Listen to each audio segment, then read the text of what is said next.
Ben McAdoo says the Giants have their opponents right where they want them in the NFC East.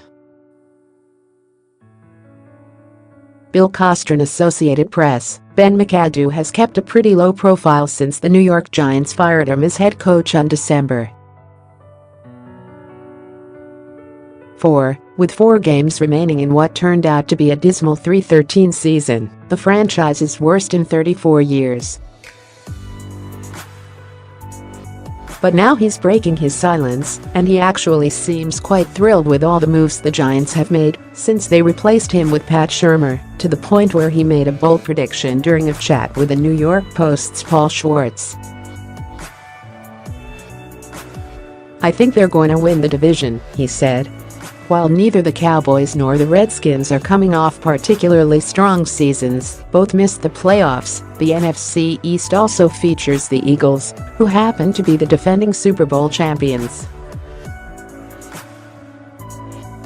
But McAdoo seems to think that actually could be their downfall. "I think Philly, how much success has Philly had?" he said. "I think they're gonna have a hard time handling success.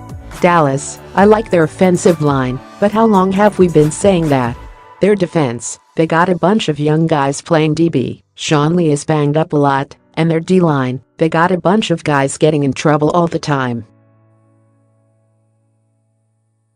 And Washington is Washington, right?" Peter King's NFL column returns next week with a new name and a new home to play devil's advocate. Repeating a Super Bowl champion is difficult. It's only been done 8 times, and not since the Patriots in the 2003 and 2004 seasons. But then again, going from the cellar to the division title takes a certain set of circumstances too. The Dolphins went from 1-15 in 2007 to 11-5 and an AFC East title in 2008, a.k.a. the year Tom Brady's season was ended midway through the first quarter of his first game, and the year Brett Favre threw a league-high 22 interceptions for the Jets. The Colts went from 3-13 in 1998 to 13-3 in 1999, but they had a guy named Peyton Manning at quarterback. The Rams improved from 4-12 in 1998 to 13-3 and a Super Bowl title in 1999.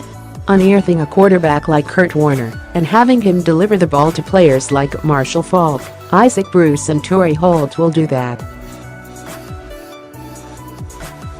The Giants unearthed running back Saquon Barkley in the draft, a move praised by McAdoo, who agreed with the decision not to draft a quarterback, and rejiggered their offensive line by signing left tackle Nate Solder to a massive free agent contract. But Eli Manning still will be the quarterback, even though he's 37 years old, and even though McAdoo benched him last season in favor of Geno Smith. He'll be throwing the ball to Odell Beckham Jr., who played in just 4 games last season because of ankle problems. But at least opposing defenses won't know what's coming with Shurmer at the helm. If you recall from last season, Beckham said that opposing defenders had told him that they knew what was coming because McAdoo's offense was so predictable. McAdoo addressed that issue as well in a separate interview with Peter King, saying he should have worked more on keeping the sometimes volatile Beckham on an even keel and less on designing the offense to run entirely around the wide receiver. "I needed to be better for him personally, as a coordinator and head coach," McAdoo told King, according to an excerpt from King's forthcoming debut column at NBC Sports.